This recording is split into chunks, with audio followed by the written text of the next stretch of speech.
I'm James Riswick, and this is a 2026 Chevy Silverado. Note I said a and not the Silverado because this is a full-size truck. There are so many combinations. This one is a crew cab with the top-of-the-line High Country trim.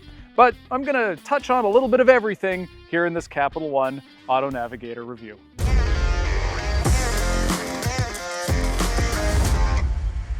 So as the hood conveniently says, this Silverado is a 6.2 liter V8. It's good for 420 horsepower and 460 pound-feet of torque. But you can also get a 310 horsepower Turbo 4, a 5.3 liter V8, and a turbo diesel inline 6, which actually produces more torque than the 6.2. Fuel economy varies widely from 25 miles per gallon combined for the turbo diesel, that's terrific, down to the 6.2, which can go as low as 15 miles per gallon combined. Now, compared to Ford and Ram's most powerful engines, that's not very good.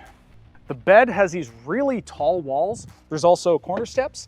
And then you either get an impressively light tailgate or this multi-flex tailgate. So you press here, kind of a workstation or a pass-through for longer items like a surfboard or lumber.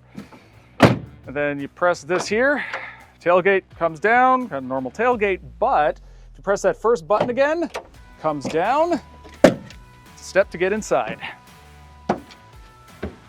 Now max payload, more than me, between 1,700 and about 2,100 pounds.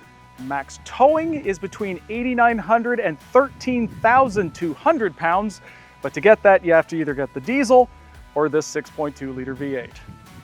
The Silverado weirdly has two different cabin designs. The one in the base work truck and the custom trims is actually this generation's original design. It's kind of ugly and the materials aren't great and it has last gen tech. This is the new version. It is so much better and competitive. The major difference is the standard 13.4 inch touchscreen. It has a widescreen orientation. I do prefer that generally. It's easy to use.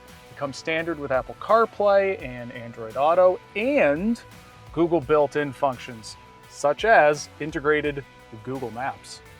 Like other full-size trucks, you can get a 3-across bench with a fold-down middle bit that doubles as a seat and a center console. It's just not very good at either one of those things. So I personally would get this fixed center console. There's better storage, better cup holders, and a wireless charger available. That said, the storage itself just isn't as clever and there's not as many thoughtful details as you can get in the Ford and the Ram. So this is a crew cab, and like every full-size truck crew cab, space back here is immense. I'm 6'3", that seat is set for myself all the way back and my knees are just nowhere close. Now they would be in the extended cab, but that's totally normal for the segment, and ultimately it's still kind of a useful seat.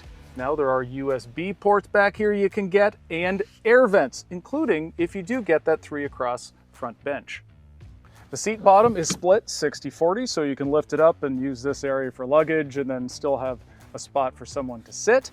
Now this truck does have the available bin underneath the seat, which is, nice, but something similar to the Ford F-150 actually collapses down and leaves a fully flat floor.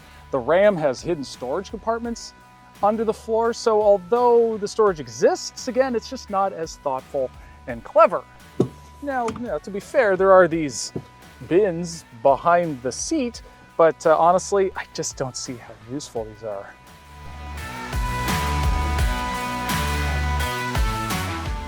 Base prices go from around $40,000 for the most basic regular cab work truck, all the way up to $75,000 for the extreme off-roader ZR2.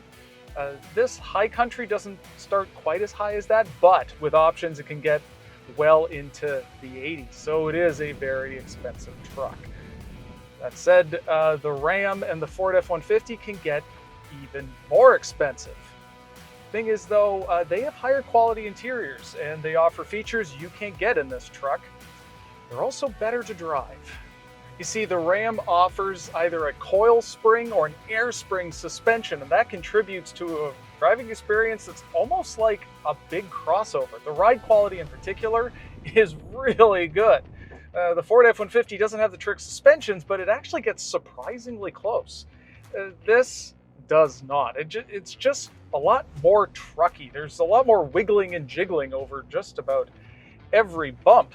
Now, this particular Silverado does have the optional adaptive ride control, which does improve things considerably, which is nice, but it can only be had as an option on this top of the level High Country.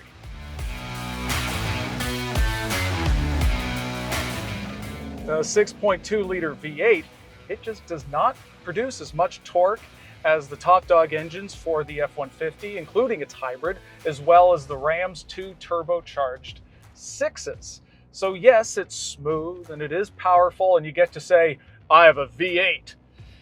But personally, I'd rather have more power and torque and pay less for fuel.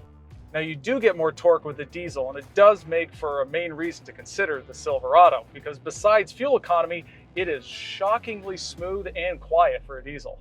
Now, I do really like the Silverado steering and its brake pedal feel. They're both kind of firmer and they provide a lot of confidence, especially when you're driving a big vehicle on a tighter road like this. I also really like the Silverado's different trailering camera views. Makes it a lot easier when you're towing something big. And although this doesn't have as many driver assistant features available as the Ford F-150 has, it does have Super Cruise, highway hands-free driving.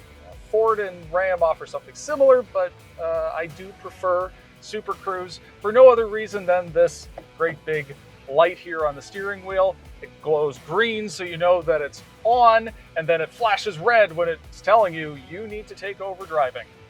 I like that assurance. Altogether, the Silverado is a good truck with distinctive features like Google built-in, those trailering cameras, and the available diesel engine. It's just that, in general, its competitors are better.